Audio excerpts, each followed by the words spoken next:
Quand tu es The Family, tu gères de l'humain, tu gères des interactions avec les entrepreneurs. Et notre métier, c'est de faire en sorte que ces entrepreneurs se sentent bien.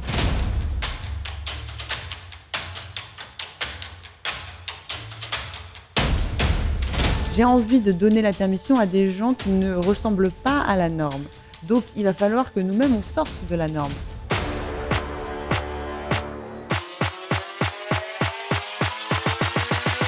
J'ai décidé de créer un programme qui s'appelle Gold Up, qui forme des femmes à l'entrepreneuriat. Et ce programme avait lieu en physique. Et puis là, arrive Covid, pour le coup, il faut changer. Et je me suis dit, bon à partir du moment où on est en ligne, on va tout perdre.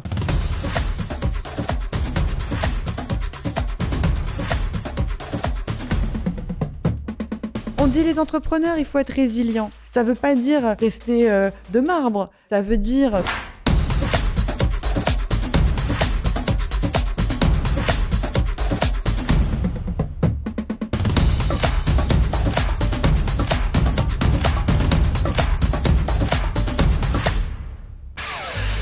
Si je te dis The Family, je sais à qui tu vas penser. Mais aujourd'hui, il ne sera pas question de notre cher Oussama, mais bien d'une personne non moins essentielle à l'incubateur de start-up le plus connu en France.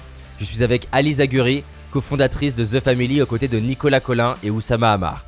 The Family, c'est un accélérateur pour start-up européennes destiné à les aider à décoller, le tout dans une ambiance décontractée. Avec plus de 700 startups accompagnées, la valorisation totale de son portefeuille s'élève, écoute bien, à plus d'1 milliard d'euros. C'est non seulement grâce à Alice que The Family avance au quotidien, mais c'est aussi grâce à elle que The Family a une identité visuelle si forte. Bien plus qu'un business, c'est un mouvement d'entrepreneurs qui partagent une même putain d'ambition. En plus de cela, The Family est une boîte très agile qui a su rapidement pivoter à la suite de la crise du Covid-19. Tu vas découvrir comment ils sont passés totalement en remote et quels sont les 3 éléments indispensables qu'ils ont identifiés pour bien travailler à distance, pour eux-mêmes, mais aussi pour leur startup.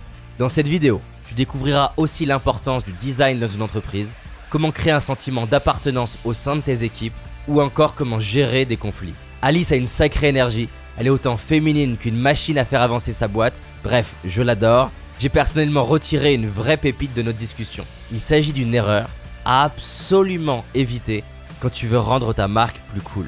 Le même genre d'erreur que le mec qui est souvent dans la friend zone fait, mais là on parle de business. Cette vidéo c'est un immanquable. Alice est une entrepreneure d'exception, à la fois à l'écoute de ses équipes, ambitieuse et décontractée. Bref, tu vas adorer cette conversation. Michelle Obama. J'ai adoré, j'ai pleuré en lisant son bouquin. Becoming, tout le monde m'avait dit non, c'est vraiment le cheesy à l'américaine, etc. Non, mais moi, j'ai rien vu de cheesy. Ce qui m'a fait pleurer, c'est quand elle parle de son père et des regrets qu'elle a, parce qu'il était malade et que sa condition, en tout cas de l'époque, ne permettait pas de le soigner dans les bonnes conditions. Un moment hyper touchant, c'était les leçons de piano. Elle a appris le piano sur un piano absolument crade, mais elle ne le savait pas. C'était le piano qu'elle avait en bas de chez elle. Des touches qui étaient à moitié cassées, toutes jaunies. Et puis un jour, il y a une représentation. Elle est trop contente, elle va pouvoir monter sur scène dans un théâtre et jouer du piano devant les gens. Donc elle est toute petite, je crois, elle a à peine moins de 7 ans. Et en fait, elle arrive face à ce piano, mais c'est un piano où les touches sont nickel. C'est blanc et noir et donc elle a plus ses repères. Et alors là, il y a sa professeure qui vient et qui met le doigt sur la touche qui était cassée, qui était son repère. J'ai trouvé ça très beau parce que ça en disait long, je trouve, sur l'écart qu'il y a, dont on se rend pas compte en fait, entre des gens qui sont, voilà, qui n'ont pas eu les mêmes opportunités, les mêmes chances. En fait, ça paraît invisible et les gens ne comprennent pas pourquoi ils bloquent dans les situations qui semblent normales pour tout le monde, mais en fait, ils bloquent parce que ils n'ont pas les mêmes codes et ils n'ont pas appris les mêmes choses. Et c'est invisible et cette distance invisible, elle en parle beaucoup dans son bouquin.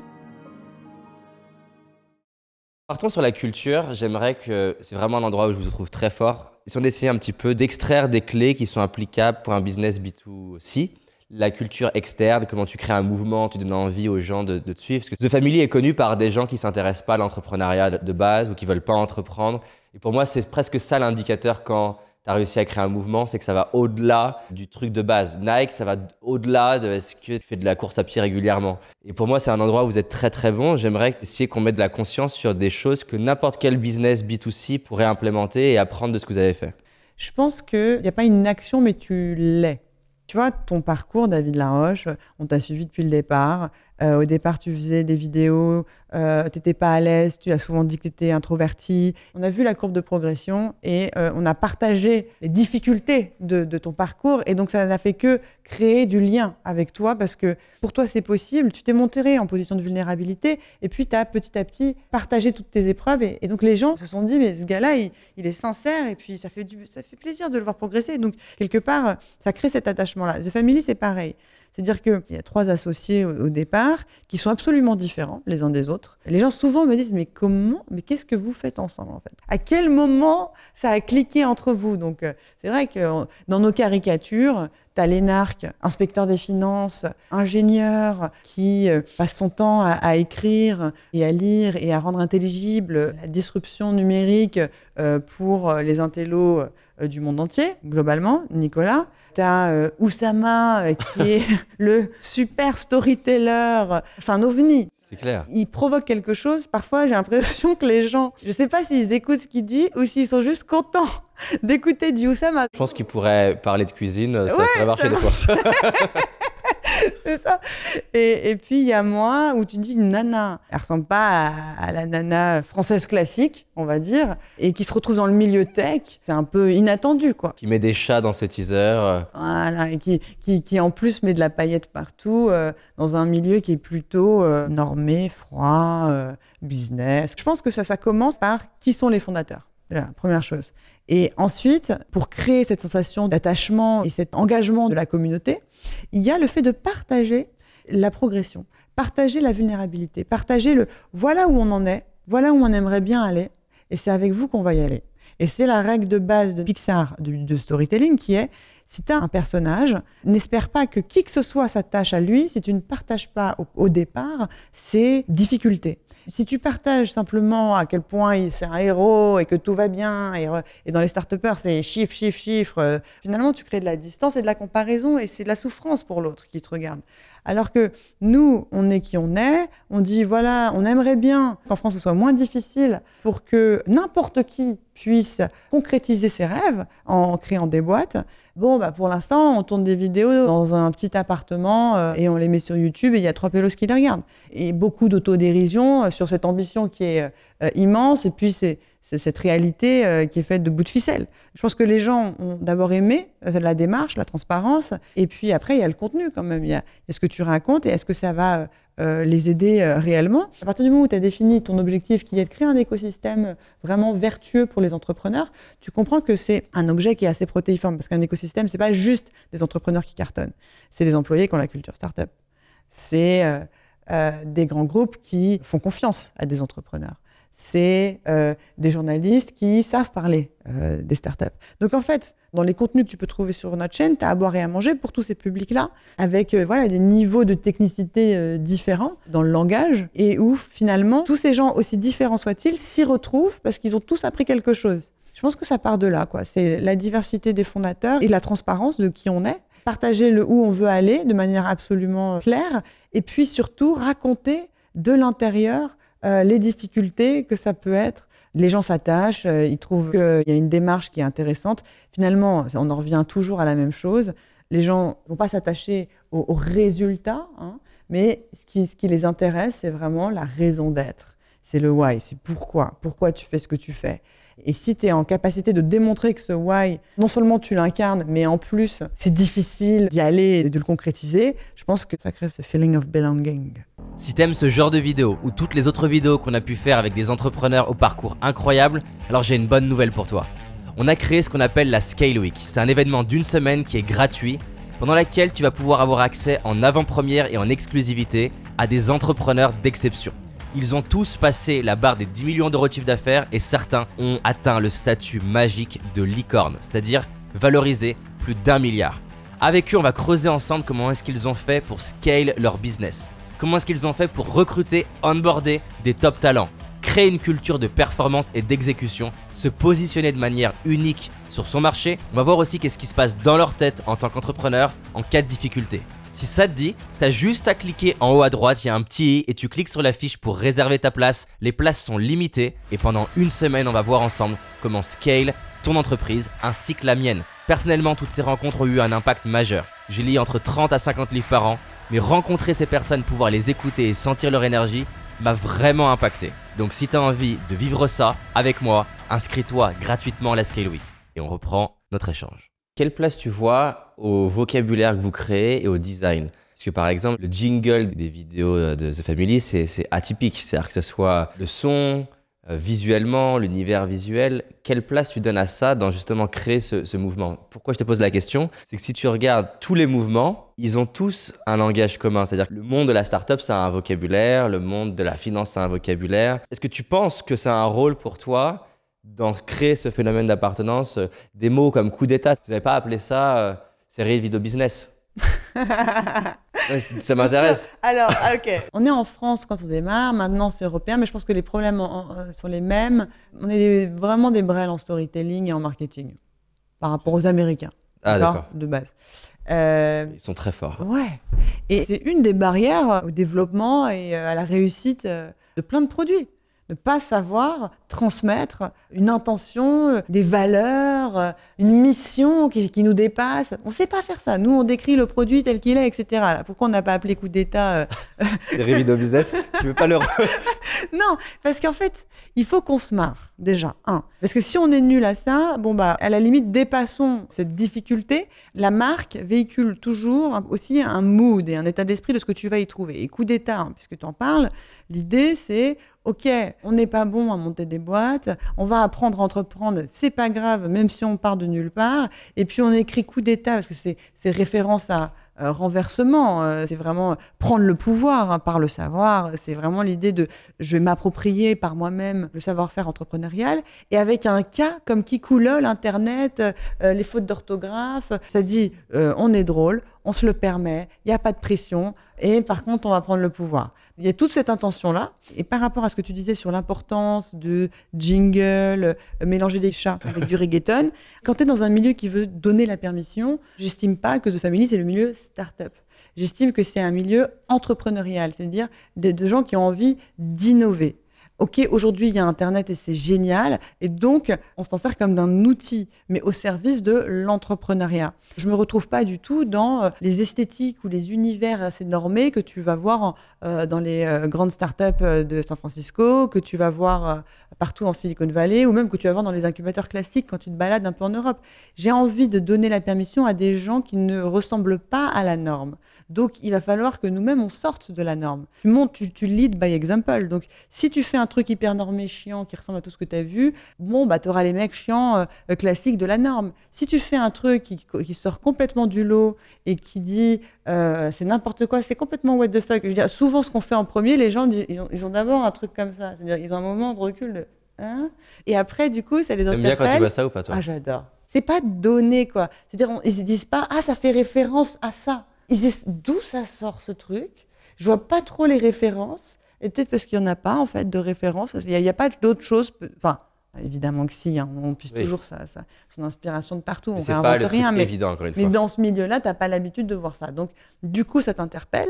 Puis il y a une énergie derrière, il y a toujours cette intention de bienveillance, de drôlerie. Au final, pour parler de business, pour parler de sujets qui sont quand même assez pointus, durs, scientifiques souvent, basés sur de l'expérience et qui, usuellement, sont plutôt traités de façon assez ennuyante. Ça, c'est par rapport à tout ce que tu décrivais sur le ressenti de la marque. Et pour moi, la marque, le plus important, c'est qu'elle soit invitante et qu'elle donne la permission.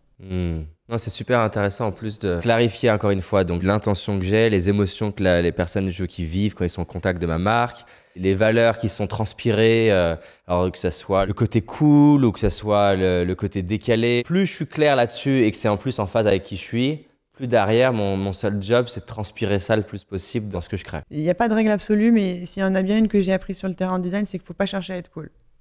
Parce que quand tu cherches à être cool, tu n'es pas cool. Donc il faut chercher à faire ce qui est cool pour toi? Ouais, exactement. À faire quelque chose qui va vraiment servir ton intention et prendre un risque en design. Et c'est quand tu as pris un risque et que l'intention du sentiment que tu aimerais procurer aux gens qui regardent est juste, il y a une adéquation entre ton intention et ce qu'ils reçoivent, que potentiellement ça peut être cool. C'est une conséquence de la justesse entre ton intention et ce qu'ils perçoivent. Ça peut ne pas être cool au début et le devenir extrêmement plus tard. C'est ça aussi qui peut se passer? Je pense qu'il ne faut pas se dire il faut que ce soit cool. Il n'y a pas beaucoup de règles que je me dis, mais souvent, en tout cas dans les réunions de design, quand on se dit il faut que ce soit cool, c'était jamais cool le résultat. Parce que cool, c'est pas suffisant. Donc tu remplacerais comment du coup? On est en train de brainstormer. Parce que cool, ça veut tout rien dire, c'est un mot valise en fait. Dans ton cas, tu vas t'arrêter à on veut surprendre et on enlève cool, par exemple. Ouais, alors après, si tu veux qu'on rentre dans la méthodologie du swag de The Family. C'est ça que moi j'aime. Ah, ok. Parce que tu vois pas ça sur YouTube. Moi, je vais apporter quelque chose qu'ils n'ont pas l'habitude de.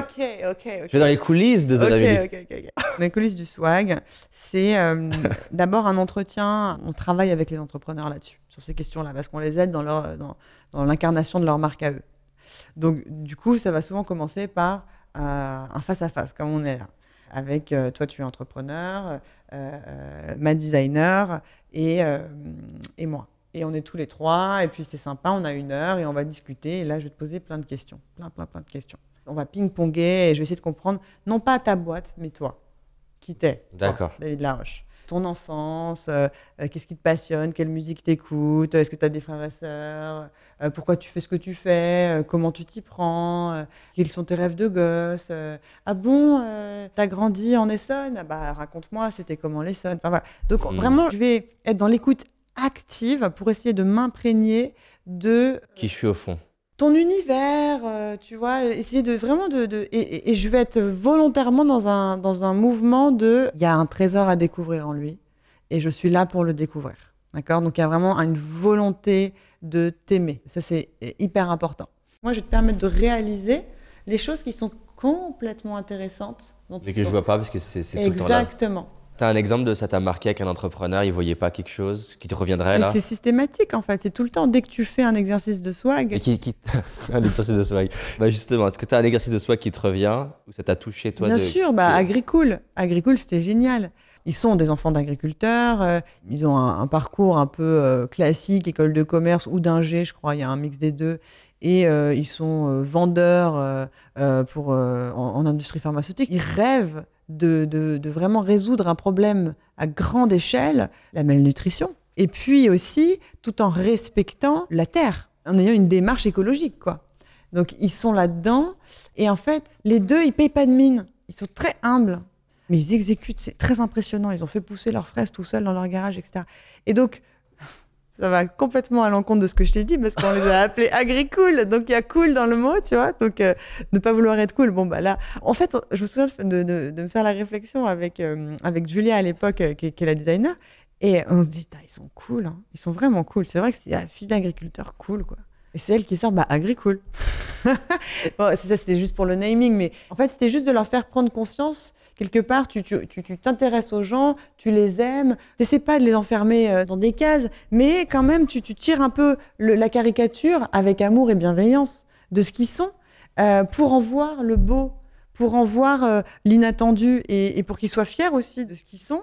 Parce que le branding, si ça ne te ressemble pas et si ça ne part pas de toi, tu auras du mal à le porter, à le représenter. Oui, à l'assumer. C'est un peu comme les vêtements. C'est-à-dire que tu peux trouver que quelqu'un peut être stylé dans un truc qui, si tu le mets, tu vas être là ou là, je suis bizarre, c'est quoi ces vêtements? C'est d'ailleurs le propre du style vestimentaire, s'il est vraiment prononcé, il n'y a que quelques personnes qui peuvent être bien et pour qui ça va être beau parce que c'est eux, quoi. Ouais. Der, care, cher, c'est des mots que vous citez souvent. J'ai entendu que chacun des 3 associés, vous étiez l'un. Tu es lequel dans les 3? Parmi ces 3 valeurs qui sont der, care, cher, j'aime bien dire qu'en fait, chacun en embrasse un bout des 3. Le care me tient particulièrement à cœur. Et justement, c'est quoi pour toi le care? Ça donne quoi dans ton quotidien dans The Family? Les 3 vont ensemble. Donc, si tu veux, ça serait un peu mutilé le triptyque si on enlève une. Parce qu'en fait, je pense que ça marche vraiment ensemble. Ça sert à rien d'être uniquement dans la bienveillance et dans l'écoute active et dans la prise en compte des émotions si par ailleurs, tu n'es pas dans un environnement où il y a des gens qui osent et qui sont dans l'action. Donc, le DER, tu vois, le fait de faire. Et ça a été une découverte quand j'ai commencé à fréquenter des ingénieurs et des entrepreneurs. C'est cette capacité à passer à l'action et sans demander la permission, concrétiser des applications, des services. Le DER est aussi important.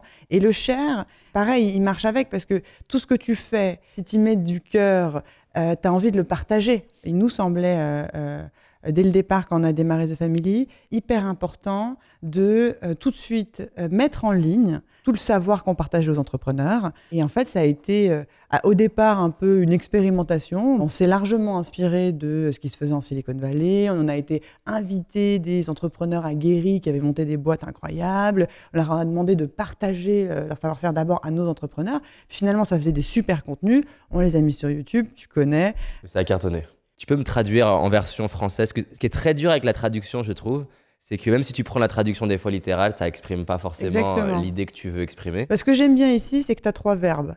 Der, Kehr, Schers, donc le verbe dit l'action. Déjà, ça me parle parce que souvent on dit parle-nous des valeurs de ta boîte et donc les valeurs, c'est moins dans l'action, quoi. Si je devais te le traduire, der, c'est le fait d'oser. Le verbe, ce serait oser et la valeur, c'est l'audace. Mais en même temps, pour moi, quand je dis der, je rajoute une notion de matière. Ose faire, ose passer à l'action, ose rentrer dans la matière, ose partir d'une feuille blanche et... Démarre. Exactement. Prototyper ton produit, pitcher ta boîte. Comment tu gères, quand tu es entrepreneur, ce côté je veux donner du pouvoir aux personnes pour qu'ils aient du leadership, qu'ils prennent des responsabilités, et en même temps j'ai des attentes ou j'ai une certaine ambition. Comment tu gères cet aspect-là? J'ai vachement évolué là-dessus. Parce qu'au départ, je pense que j'étais clairement une micromanageuse et une contrôlante. Donc clairement, j'allais m'énerver quand le résultat n'était pas ce que j'attendais. Heureusement, je pense que j'ai évolué là-dessus. Moi, je suis The Family, c'est ma première boîte. Donc j'ai pas beaucoup d'expérience. Et ce qui m'a beaucoup aidé là-dedans, je dirais, c'est l'intelligence du cœur. Vraiment, c'est réussir à comprendre que quand tu montres à l'autre, déjà tu as l'ascendant, hein, parce que même si on dit dans les startups, les titres ne comptent pas, quand tu as la CEO qui te tombe dessus et qui te dit ça va pas, ça fait mal. Hein. Prendre en compte ça, le fait qu'il y a une différence, donc tu peux pas, même si je suis cash et même si je dis toujours c'est avec bienveillance que je te fais un retour, non, enfin il faut que je prenne en compte le fait que je suis la boss, donc forcément ça va avoir un impact et ça peut blesser. Et en plus, au-delà de blesser, ça peut juste faire peur sur est-ce que mon poste, je vais le garder, qu'est-ce qui va se passer après. Ouais, t'as sorti le mot-clé, c'est la peur. J'ai compris petit à petit que mon métier, c'était pas du tout de faire que les gens fassent ce que j'avais en tête, c'était de désamorcer les peurs. Si je réussissais à désamorcer les peurs, j'allais obtenir des choses bien plus intéressantes que ce que moi j'avais anticipé. Et d'ailleurs, ce qu'on dit souvent, c'est que tu recrutes des gens qui sont meilleurs que toi, et c'est le cas. Et donc, s'ils sont meilleurs que toi, ils délivrent des choses auxquelles tu n'avais... Ouais, c'est ouf quand ça fait ça. Voilà. Mais alors, après, donc ça, c'est une chose. Donc, mon métier, c'est désamorcer les peurs. Ça veut dire mettre à l'aise l'autre, être tolérant par rapport au résultat quand il n'est pas au niveau, etc. Donc, ça, c'est la ligne de conduite qu'il faut garder quand tu es un manager. En fait, c'est pas qu'un entrepreneur, c'est un manager. Après, je pense qu'il y a vraiment des phases. Moi, ma façon de faire, c'est phase 1, quand quelqu'un vient d'arriver, je fais avec. On va faire des appels avec des entrepreneurs ensemble, on va écrire des emails ensemble. Les guidebooks où il y a tout qui est écrit, c'est bon pour des boîtes où il y a du produit, c'est très clair et il y a un process absolument rodé. Quand tu es The Family, tu gères de l'humain. Tu gères des interactions avec des entrepreneurs. Et notre métier, c'est de faire en sorte que ces entrepreneurs se sentent bien et qu'ils se sentent suffisamment à l'aise pour nous demander n'importe quoi. Tu vois, il faut être flexible, il faut être c'est beaucoup agile, d'intangibles, c'est plein de petits détails. Exactement. Donc, phase 1, tu fais avec. Phase 2, tu laisses faire et tu es là en bac. Et phase 3, tu n'es plus qu'un lointain support. Mais il y a cette phase 1, je pense, qui est nécessaire où tu fais avec. Tu ne peux pas dire à la personne, vas-y, débrouille-toi dès le tout départ. Et espérer qu'elle s'en sorte bien, tu vois. J'aimerais prendre un exemple comme ça concret où moi j'ai un dilemme, c'est-à-dire qu'il y a des endroits dans mon business où c'est hyper fluide parce que ça pourrait être comment on va organiser l'événement, il y a plein de détails qui j'ai confiance et ça va être facile pour moi avec les bonnes personnes de dire ils vont faire des trucs différents et parfois beaucoup mieux que ce que j'aurais fait. Il y a un endroit où pour moi c'est plus complexe, c'est sur le design.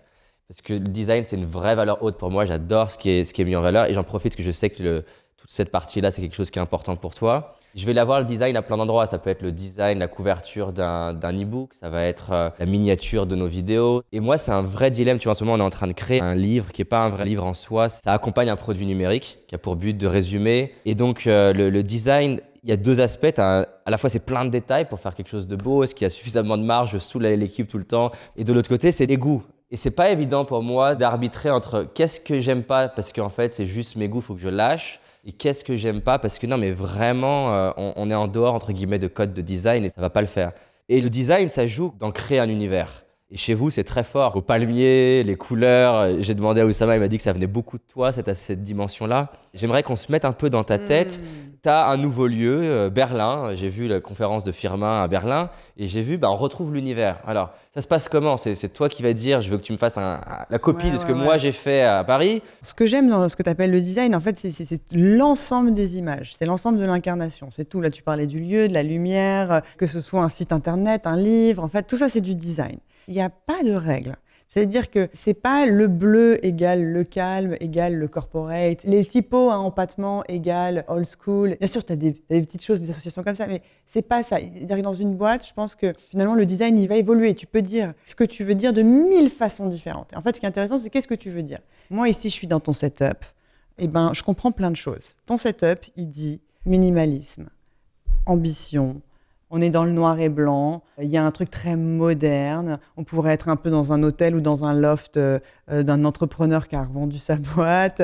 On sent que, voilà, ça dit plein de choses déjà en fait. Ton t-shirt blanc hyper simple, il dit plein de choses. En fait, c'est quelle est ton intention? Et c'est marrant parce qu'on peut le rationaliser a posteriori, mais d'abord on le ressent. Et donc quand on arrive ici, on ressent tout ça. Et le design, c'est exactement ça, en fait. C'est quelle sensation je veux faire ressentir aux gens. Et l'intention du design avec The Family, c'était de faire ressentir vraiment The Family. Et qu'est-ce que c'est The Family? Pour moi, c'était l'autorisation de passer à l'action. C'est le fameux DARE, c'est aussi se soutenir les uns les autres, le CARE, et c'est l'idée qu'on peut créer un écosystème. Alors au départ, quand on démarre The Family, c'est depuis Paris. Aujourd'hui, on a vraiment une vision beaucoup plus globale. On accompagne des entrepreneurs qui sont partout en Europe. Il y a une idée de solidarité au sein d'une communauté qui a envie de créer une boîte ambitieuse, une boîte qui cartonne, qui déchire. Tu veux véhiculer ça. Donc cette permission, l'autorisation qu'on se donne. Et donc l'autorisation qu'on se donne, pour moi, c'était important d'avoir un truc qui soit à la fois chaleureux et à la fois complètement loufoque. Et en fait, ça, tu peux le faire de plein de manières. Moi, j'ai choisi le kitsch, parce que j'aime bien le kitsch.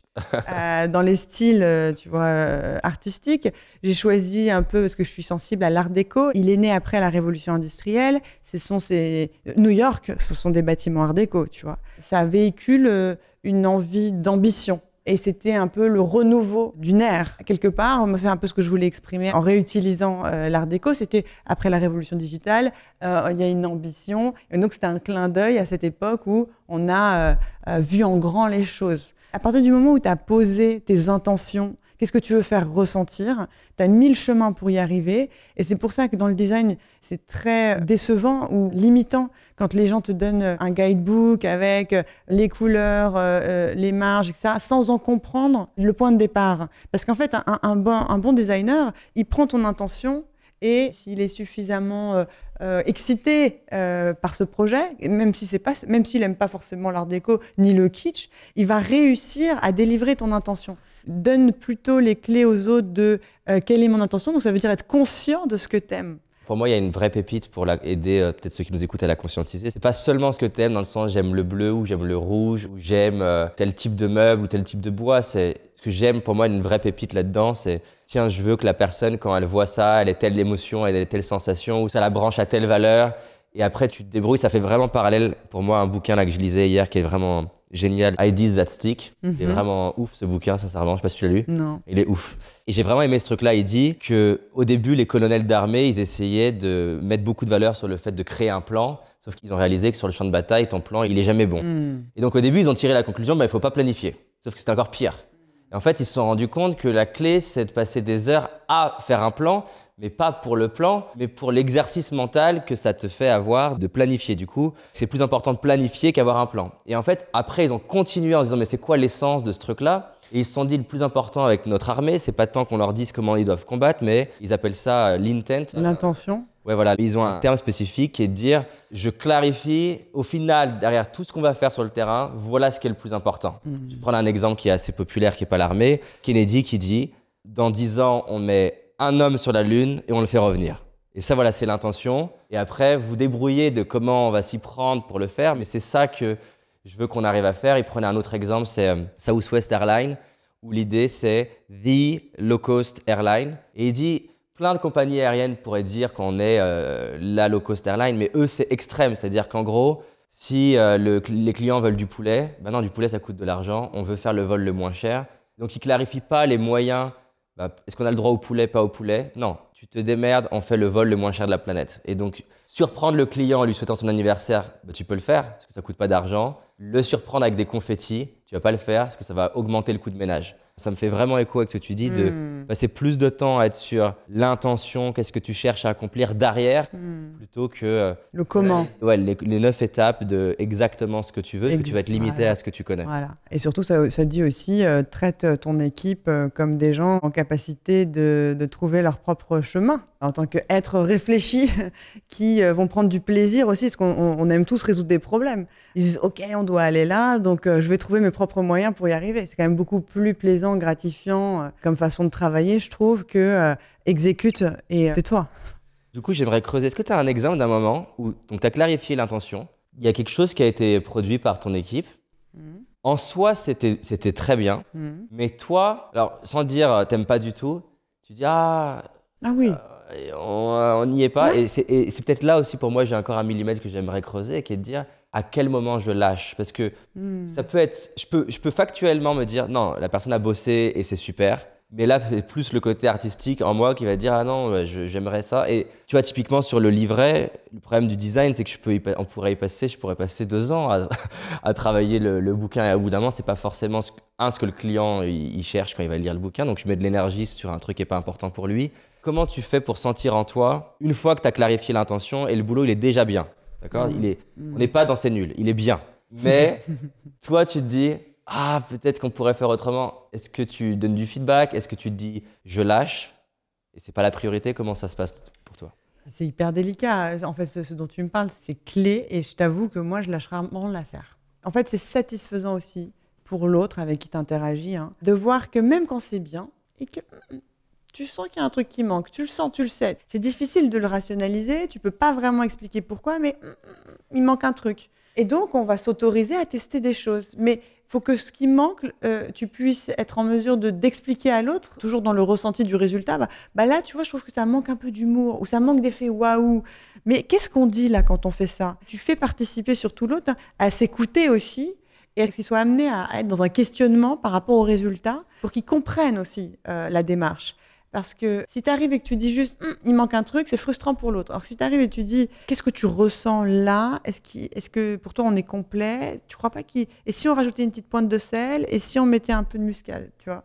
Oui, et ce que j'aime là-dedans, c'est qu'au-delà d'à la fin avoir le livret que tu veux, comme si tu continues la formation de la personne pour que la prochaine fois, elle le sente d'elle-même que tiens, tu vois, par exemple, en ce moment, on a formulé un mot qui est que dans notre communication, on veut vraiment amplifier le côté badass.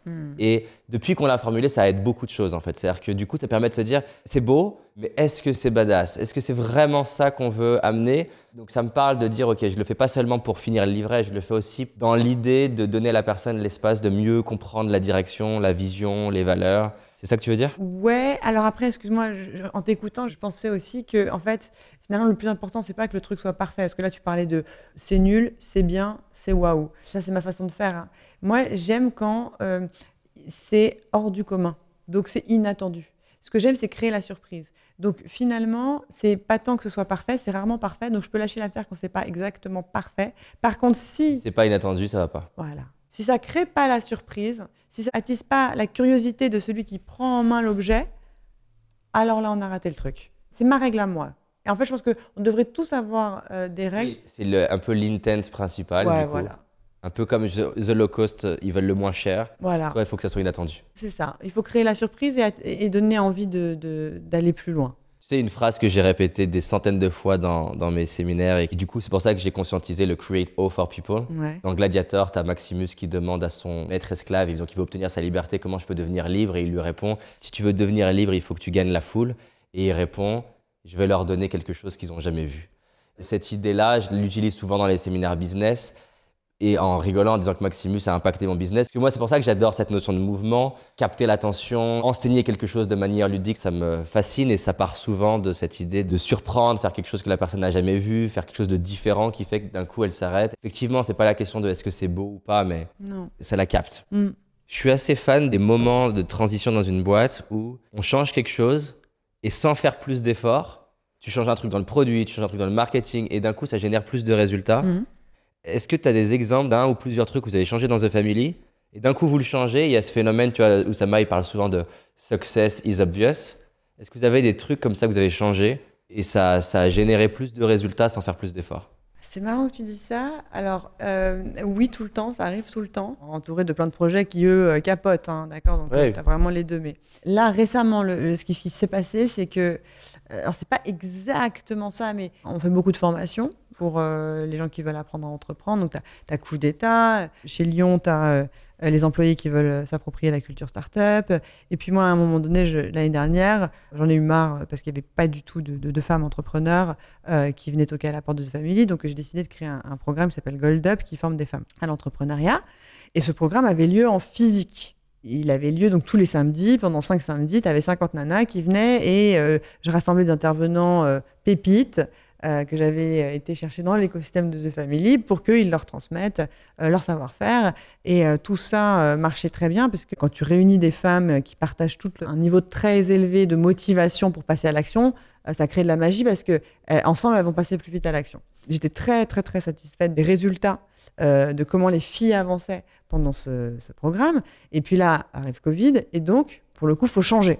J'ai failli abandonner. Je me suis dit, bon, bah, ça sert à rien de faire un programme qui vise à aider les femmes, où je pensais que la valeur était quand même dans le fait qu'on se côtoie, et les petits chit-chat talk entre les deux cours, ces petits moments où on déjeune ensemble. Je pensais que c'était ça aussi qui participait vraiment à la valeur. Et donc, je me suis dit, à partir du moment où on est en ligne, on va tout perdre. On a fait la bêtise de diviser par 2 le prix de la formation quand on l'a passé en ligne. En se disant, il y a moins de valeur, on baisse le prix. Exactement. Alors qu'en fait, il y avait beaucoup plus de valeur. Mais alors, beaucoup plus. Et ça, c'est un truc, pour le coup, tu vois, c'est inattendu. Alors, on a changé des petites choses quand même. Le prix n'a pas impacté le nombre d'inscrits. C'est pas parce qu'on a baissé le prix qu'il y avait plus d'inscrits. On avait le même nombre d'inscrits. Vous avez augmenté depuis? On a réaugmenté le prix depuis, ouais. Ouais, parce que surtout, la qualité en online est meilleure qu'en offline. Lié à quoi? C'est vraiment des surprises pour moi, pour le coup. Si tu veux, ça m'intéresse parce que je suis en plein dedans, moi. Ouais, surtout sur du programme, sur du programme online. Comment est-ce que tu fais pour que des gens online connectent entre eux et vraiment band together, vraiment un truc fort? Parce que c'est ça l'intérêt des formations. C'est au-delà du contenu que tu pourrais trouver n'importe où. C'est ces gens qui vont vivre la même chose et avec qui potentiellement tu pourrais t'associer. Parce que moi, j'adresse des entrepreneurs. Donc, un des principaux problèmes, c'est où sont les gens qui sont dans une démarche comme la mienne et avec qui je pourrais m'associer? Surtout les femmes. Les femmes sont des solo founders. C'est un des principaux problèmes. Pourquoi il y a si peu de femmes entrepreneurs? Parce qu'elles ne trouvent pas d'associés. C'était une clé, ce truc-là. Et donc, en gros, quand tu passes en ligne, d'abord, la première chose, c'est qu'il y a une diversité dans ton groupe qui est beaucoup plus intéressante. Oui, tu n'as pas le petit Parisien ou la petite Parisienne qui est là parce que c'est pas loin. Tu as la fille qui suit toutes les vidéos de The Family depuis Mayotte, tu en as une autre qui est en Belgique, une autre qui est en Suisse. Voilà. Donc déjà, tu as des gens qui sont partout, donc qui ont des cultures absolument différentes. Donc ça, c'est essentiel pour l'innovation, tu le sais, d'avoir des gens qui viennent vraiment de backgrounds différents et qui ont des cultures différentes. Deuxième chose, c'est que tu as... en ligne, alors peut-être que c'était parce que Covid, et on va tester là parce que c'est un peu moins le stress quand même en ce moment, mais tu as le désir de dépasser la distance. D'accord? Les gens qui reçoivent leur contenu depuis leur ordinateur en live, ils savent qu'il y a d'autres gens qui regardent en live, ils ont envie de dépasser cette distance. Et donc pour dépasser cette distance, ce qu'ils vont faire, c'est qu'ils vont pas remettre en question les règles que tu leur donnes. À la différence d'un cours en physique où nous, Français, on a l'esprit critique et on aime bien aller à l'encontre de ce que le professeur il raconte. Il a donné ça comme devoir, on va faire ça. Voilà, donc c'est un peu une façon d'être, hein. C'est une attitude très, très française. À Gold Up, souvent, les filles disaient « Ah oui, elle négociait. Mais alors tu nous as dit de faire ça, mais est-ce qu'on peut le faire comme ça? Et puis en fait comme ça, etc. » Et donc là, c'est non négociable en fait. Quand tu es online, tu n'as pas le temps. Et surtout, tu vois pas les autres en mode négociation. Tu n'as pas l'effet de foule de on est 3 à pas être d'accord, ouais, donc on est 3. On va contester. C'est ça, tout seul. Exactement. Tu es tout seul, donc du coup, tu appliques la règle. Donc c'est génial, parce que si tu es content, toi, en tant que professeur de tes règles, et tu sais qu'elles marchent, bon, déjà, tu perds moins de temps. Ensuite, il y a un truc hyper intéressant qui se passe, c'est que au lieu d'avoir des biais inconscients, hein, quand tu es dans une même salle avec plein de nanas, donc nous, on les invite à se côtoyer, on nous invite à faire des travaux de groupe, on les invite à travailler ensemble. Comment tu choisis la nana avec qui tu veux travailler? Tu sais pas comment tu l'as choisie en vrai. Tu l'as choisie basée sur son attitude, sur son look, sur ses mots, et sur est-ce qu'elle est rassurante pour toi? Parce que tu te sens menacé souvent dans un groupe social, et c'est normal. Surtout un premier jour, dans un environnement où on n'a rien prouvé, et il faut tout prouver, et où c'est l'entrepreneuriat, et ça nous fait peur. Donc, c'est normal. Et donc, tu choisis les gens pour les mauvaises raisons. Tu choisis parce qu'ils te ressemblent. Et donc, quand tu es en online, tu fais remplir aux nanas avant quelles sont tes valeurs, à quoi tu aspires, une petite vidéo de 2 minutes qui te présente. Tu regardes ça, tu n'es pas jugé, tu sais que personne ne te regarde, toi, quand tu es en train de regarder et donc tu apprécies au bon niveau. Tu ne te sens pas pressé pour choisir absolument maintenant. Hein, tu as vraiment en face de toi des valeurs, donc c'est concret, et tu vois si ça résonne en toi. Et donc tu vas choisir les gens pour les bonnes raisons.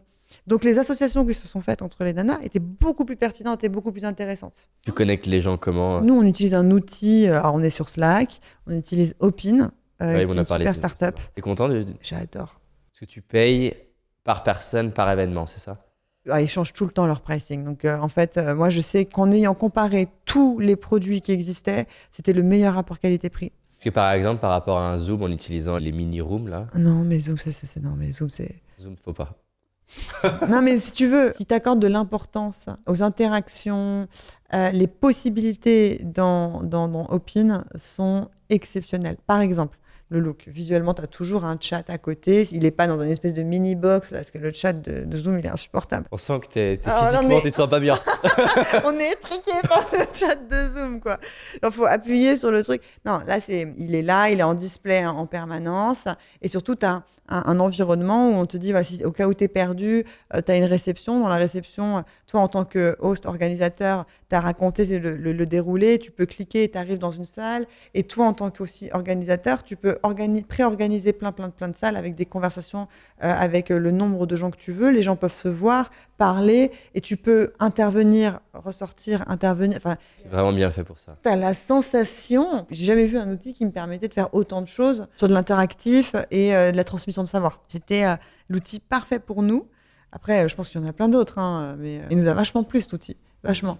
Parce que ça permettait de donner une sensation qu'on était tous virtuellement dans une espèce de grand bâtiment où on passait d'une salle à l'autre. Donc très facile. Donc pour toutes ces raisons, en fait, le programme a été beaucoup mieux évalué à la fin par les utilisatrices, par les participantes.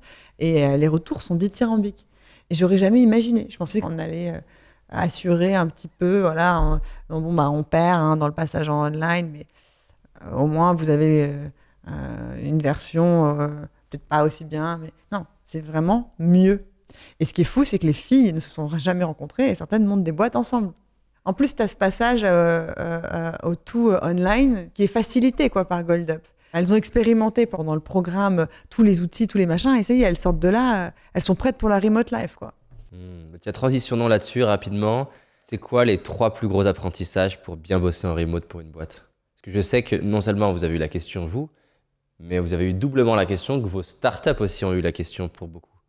D'abord, il y a plein de choses dont on peut s'inspirer des boîtes qui, elles, dès le départ, ont démarré en remote. Zapier, Basecamp, des trucs comme ça. Exactement. Donc franchement, faut pas hésiter à lire des petites règles bêtes, genre tu peux pas avoir un gars en Zoom et 2 gars en physique ensemble pour une réunion à 3 parce que c'est soit tout le monde sur Zoom, soit tout le monde en physique. Des petites règles bêtes qui ont déjà été testées sur comment tu assures que ça se passe au mieux. Juste pour bien la conscientiser, ce que tu viens de dire, tu peux pas avoir... C'est soit tout le monde en Zoom, soit tout le monde en physique. Mais tu peux pas faire 4 personnes qui sont en physique et 2 gars en Zoom. Donc là, par exemple, imaginons avec l'équipe, ouais. Il y a toute une partie de l'équipe qui est pas là, ouais. On a une réunion à faire, c'est-à-dire chacun prend son ordi et se met sur Zoom.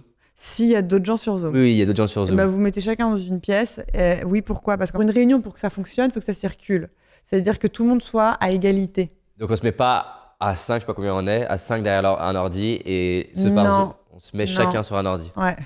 Intéressant. Bah oui, parce qu'en fait, vous 5, ça crée une distance. On va avoir un lien qui est différent. Exactement. Auquel ceux qui sont sur Zoom n'ont pas accès. Bon, après, si tu as le choix, bien sûr. Quand tu n'as pas le choix, tu fais comme tu peux. Je parlais de vulnérabilité. Je vois beaucoup de personnes dans mon audience qui justement mettent les entrepreneurs qui réussissent, je vais le mettre entre guillemets, sur un piédestal en se disant justement un peu le personnage de Pixar qui n'a pas de fragilité, pas de faiblesse. C'est quoi pour toi un des moments qui a été le plus dur dans le parcours de The Family, un moment où c'était le plus challengeant émotionnellement? Ce que tu en as appris, comment tu as grandi de ça? Écoute, il y en a très souvent des moments très difficiles. Ce qui m'a personnellement le plus touchée, ça a été le premier Prud'homme. Quand il y a eu un employé qui nous a attaqué en justice. Tu l'as vécu comment? Très mal. C'était mon premier et surtout c'est quelqu'un que je considérais comme un ami. C'était quoi la sensation? C'était de la trahison? C'était quoi Bon, l'émotion? t'as un mélange de plein de choses. T'as un mélange de trahison, t'as un mélange de colère, t'es Injustice? sur le cul, quoi. Tu te dis, mais pourquoi? Un sentiment d'injustice, t'as tout ça qui vient. Puis t'as quand même une remise en question aussi. Est-ce que j'ai fait quelque chose de mal dans ta Ah part? bah bien sûr. Après, tu parles avec d'autres entrepreneurs à qui c'est arrivé et qui t'expliquent que tes étapes sont normales et que c'est pas grave. Voilà, ça a été, on va dire, récemment, ça a été quelque chose qui, moi, m'a fait mal. Ouais, ça m'a fait mal. Après, ça t'aide à prendre du recul et à te dire, voilà. T'en apprends sur la nature humaine aussi. T'as appris quoi, voilà? On dit les entrepreneurs, il faut être résilient. Qu'est-ce que ça veut dire être résilient? Ça veut pas dire être un punching ball qui ressent rien et rester de marbre. Ça veut dire quand face à l'adversité, tu as des moments difficiles, oui, te remettre en question, poser un genou à terre, digérer, on va dire, et ensuite rebondir. Il y a un mouvement. Tu vois, la résilience, c'est pas quelque chose de pouf, ça me touche pas. C'est de l'acceptation et être capable, malgré ça, de faire confiance, d'être léger. Je te parle d'énergie, de vibe, d'émotion, etc. Mais c'est ça notre métier quand tu t'accompagnes des entrepreneurs qui démarrent. Ils n'ont rien d'autre que leurs croyances et leur potentiel. Ils n'ont pas encore de preuves concrètes. Donc finalement, toi, ce que tu leur apportes, c'est de la confiance. Si toi, tu es en perte de confiance, tu vas avoir du mal à leur en donner. Tu vas avoir du mal à y croire pour eux. Donc c'est mon bien le plus précieux, la confiance en moi. Et le fait que je suis juste dans ce que je ressens, c'est un outil important. Donc là, il était mis à mal et donc c'était difficile. Imaginons que quelqu'un nous écoute, il est en plein dedans, il vient de découvrir que quelqu'un avec qui il avait confiance, avec qui il a créé une relation, vient de l'attaquer au prud'homme. Quelles questions il pourrait se poser si tu voulais lui raccourcir encore un peu plus le temps? Pas dans l'idée, comme tu as dit, de rien vivre, mais ça serait quoi les bonnes questions que toi tu te poses pour aller vers cette résilience? Encore une fois, je précise, pas en t'interdisant de vivre ton émotion et de te sentir mal, mais c'est quoi le chemin pour accepter plus rapidement, pour transformer plus rapidement, pour apprendre plus rapidement? Il faut sortir d'une forme de mégalomanie. Tu n'es pas responsable de tout et c'est pas à cause de toi personnellement. C'est soit de la mégalomanie, c'est je suis responsable de tout, soit je suis victime de tout. Enfin, l'un ou l'autre. Ouais. Ne te victimise pas. T'es ni impuissant ni surpuissant. Exactement. Il y a des choses qui t'échappent. Tu ne connais pas l'ensemble des expériences de la personne qui l'ont amené à, certainement, sincèrement, penser que tu étais injuste et que tu méritais d'être attaqué. Ça, c'est la première chose, c'est que sors du truc de l'attaque personnelle. Yes. Et d'une forme de pouvoir sur cette chose-là. Donc, tu n'as pas de pouvoir. Par contre, accepte ta responsabilité et passe par la remise en question, c'est important. Qu'est-ce qui a mon pouvoir là pour une prochaine fois? Qu'est-ce que je peux apprendre de ça? Qu'est-ce qu'il y a d'enrichissant là-dedans, c'est ça? Exactement. Et ça, c'est pas facile parce que t'as du ressentiment. T'es dans un truc de il m'attaque, donc tu veux attaquer. Enfin, tu vois, à partir du moment où tu te fais attaquer, t'es en position de défense. C'est quoi la pépite que t'as retirée? Malgré la position de défense, être en capacité de sortir de cette peut-être haine que tu ressens, repenser au bon moment avec cette personne et te dire peut-être que dans 10 ans, on se tapera dans la main et on en rigolera. J'en sais rien. Et puis pour tes employés, en fait, tout simplement, montrer que t'es pas dans un truc de juste fight. Tu laisses aussi une forme de dignité à la personne qui a fait ça. Elle a 1000 raisons, en fait, si ça se trouve. Faut pas rester sur le conflit en tant que tel. Et surtout, et là, c'est ce qui est le plus difficile, oui, c'est de prendre les choses avec recul, de passer à autre chose. De pas en tirer des grandes conclusions de ça y est, je suis le pire des managers ou je ne peux plus faire confiance à personne ou voilà, non. Et toi, il y a un truc là, tu te chacun. dis, ça c'est la plus grosse pépite que j'ai apprise de ce moment-là pour toi? Je suis allée au tribunal et l'avocate en face a commencé sa plaidoirie en disant je vais vous présenter le temple de l'esclavagisme. En parlant de The Family? Ouais. Ça fait mal ça. Là, mais j'ai cru que j'allais fondre sur place.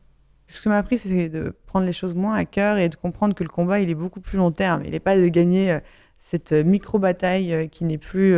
en plus, ta mission, elle n'est pas d'en défendre tes valeurs pour prouver absolument que tu as raison. Ta mission, elle est d'accompagner les entrepreneurs. Ça, je pense que c'est une vraie pépite qui est que quand on est face à un problème, tout notre focus va sur le problème, qui a un sens en soi, plutôt que de se redresser et de mettre le problème en perspective avec le truc global qu'on essaye d'accomplir, la vision globale qu'on essaye de construire. Et je pense que ça aide beaucoup Parce qu'effectivement, un problème, quand on le regarde, il peut paraître immense, il peut paraître bloquant surtout. Et si tu le mets à l'échelle de ce que vous avez envie d'essayer de bâtir, c'est rien. c'est rien. Ne pas passer par là, ça serait presque un indicateur. Comment ça se fait, quoi? Ça n'existe pas une grosse boîte qui a fait quelque chose de significatif sans passer par ces challenges-là. Et en plus, moi, je le vois parce que mon métier, c'est d'accompagner l'humain. Et un des trucs que j'adore, entre guillemets, c'est quand j'accompagne un couple dans leur conflit et que j'ai dans le même mois l'homme et la femme qui me donnent leur vision du monde. Et je trouve que c'est pour moi une des expériences les plus riches pour apprendre à quel point les deux sont pas d'accord, les deux sont sincères, les deux sont dans leur délire.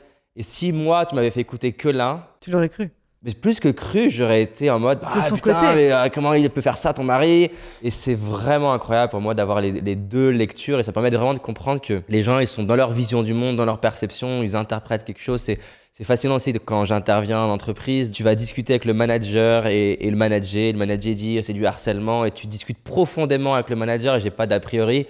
T'entends le manager qui est vraiment sincère, qui dit je sais pas, je voulais l'aider, je voulais la pousser. Et le manager qui est sincère aussi, qui se dit mais il m'a trop poussé, il me respectait pas. Et c'est fascinant l'être humain, comment on construit nos perceptions, nos visions du monde. Et il n'y a pas la vérité en fait.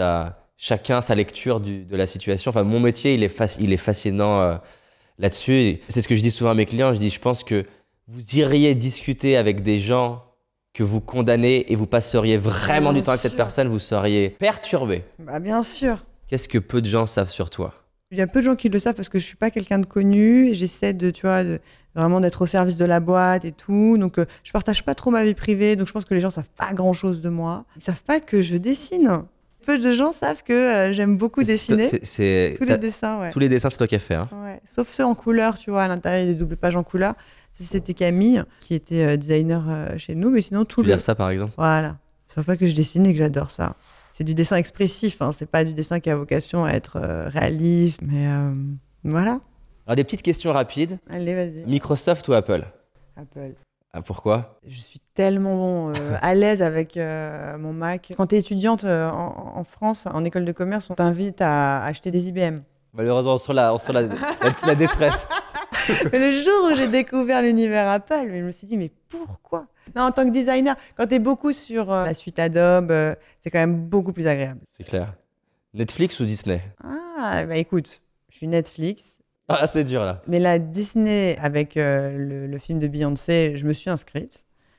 Et du coup, je suis tombée sur des vieux films parce que j'ai vu qu'ils avaient Qui veut sauver la peau de Roger Rabbit, qui est vraiment mon film adoré. Ils sont touchés dans le cœur. Ah. Et puis Sister Act 1 et 2. Donc je me suis replongée dans des films comme ça un peu nostalgiques, mais j'avoue que je me suis désabonnée après. Et bah oui, parce que on va pas tout cumuler. Franchement, Love Netflix, elle est exceptionnelle. J'ai découvert une série là qui s'appelle Notre Planète. Je sais pas si vous avez regardé. Non, c'est sur quoi? C'est une prouesse. Le truc, c'est aussi impressionnant qu'une start-up pour moi. Même plus, en fait. Tu vois, c'est la WWF qui a financé un projet de documentaire d'animaux. Ça te montre un peu tous les liens qui existent entre le changement climatique et la dégradation des conditions de vie de l'ours polaire. Ça a mobilisé 400 personnes dans 60 pays pendant 4 ans. Tu as des images, j'ai l'impression que c'est des images de synthèse tellement c'est sublime. Il y a des mecs qui se sont cachés dans des cabanes pendant 2 ans pour pouvoir choper le tigre de Sibérie à l'image. Moi qui utilise beaucoup d'animaux tout le temps dans les communications, sur Instagram, sur Internet, etc., je veux dire, je les connais, les tigres. Je sais lesquels reviennent. Sur Google, vraiment, ne me crée plus de surprise parce que j'ai l'impression de les avoir tous vus. Et là, je peux te dire que j'appréciais les images. C'est du jamais vu. C'est sublime. En tout cas, tu le vends bien. Je suis restée scotchée. Donc Netflix, ouais. Elon Musk ou Jeff Bezos? Elon Musk. Ok. Malcolm X ou Martin Luther King? Martin Luther King. Pourquoi? Parce que je suis plus peaceful. Ouais, c'était plus violent Malcolm X. Non, mais il faut de tout, tu vois. Il faut de tout dans chaque époque. Et ces derniers temps, on a beaucoup parlé du rôle de la colère et de la nécessité de la colère. Et qu'en fait, que la colère, elle peut faire avancer aussi. Mais si tu me demandes, j'ai pas envie de violence, quoi. Et surtout, en fait, là, je m'interroge maintenant et je suis pas dans un mood de violence. En tout cas, ça va être une violence plus soft, quoi. Ouais. C'est ça? Ouais. Il y a un côté violent dans le fait par exemple, de polariser, de radicaliser, mais c'est une petite violence. C'est pas une petite violence, c'est dire les choses telles que tu les ressens. Le but n'étant pas de heurter les gens, ouais, je comprends. N'étant pas de blesser, mais plutôt de libérer ceux qui subissent comme toi un certain nombre de limitations, quoi.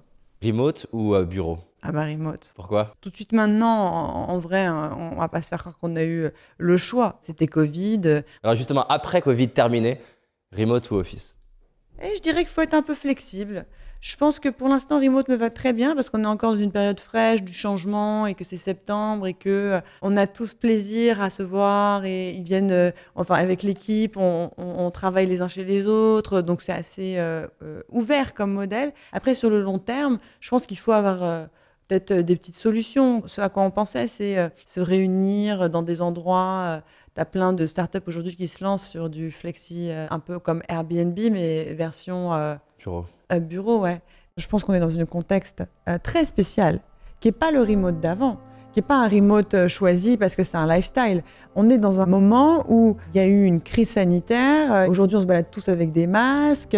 Il y a une crise économique. On est en ce moment dans un environnement qui est chaotique. Et surtout quand tu prends la Startup Nation, chez nous, dans les entrepreneurs, il y a des gens qui sont aux États-Unis en ce moment. Les États-Unis, l'environnement, là, c'est Black Lives Matter, tout le monde activiste à défendre la cause des gens qui se font tuer. C'est Trump qui fait n'importe quoi. Et puis, tu as l'environnement économique en plus et tout le monde qui est en quarantaine encore. Et d'ailleurs, juste tout simplement, tu prends les hôpitaux psychiatriques, là, ils sont complètement dépassés. Ça, c'est à prendre en compte dans une boîte, dans ton management. Il faut en revanche que tu prennes soin absolument du mood de tes équipes, de l'émotion.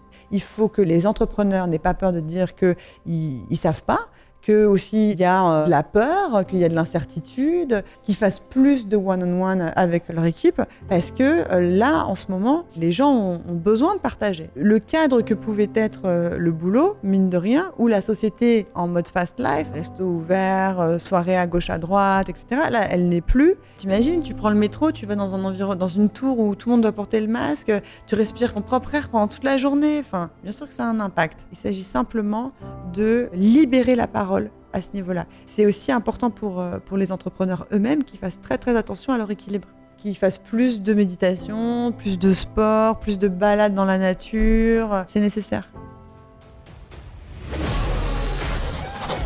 J'espère que la vidéo t'a plu, en tout cas ça a été beaucoup de boulot. Je souhaite vraiment que peu importe le regard des autres, peu importe la peur d'échouer, tu fonces et tu ailles réaliser tes rêves. J'ai identifié 6 obsessions contre-intuitives que les gros entrepreneurs ont et qui font leurs résultats. Quand je dis gros, je parle d'Elon Musk, Steve Jobs, Jeff Bezos, Warren Buffett. Ces 6 obsessions ont permis à mon entreprise de décoller et ont permis à certains de mes clients de faire jusqu'à x10 la même année. Donc si ça te dit, tu as envie de recevoir ça, je te l'envoie dans ta boîte mail, clique juste ici et tu vas le recevoir. Fais-le maintenant car je change régulièrement de vidéos gratuites. Rappelle-toi, cette année c'est notre année et on avance ensemble.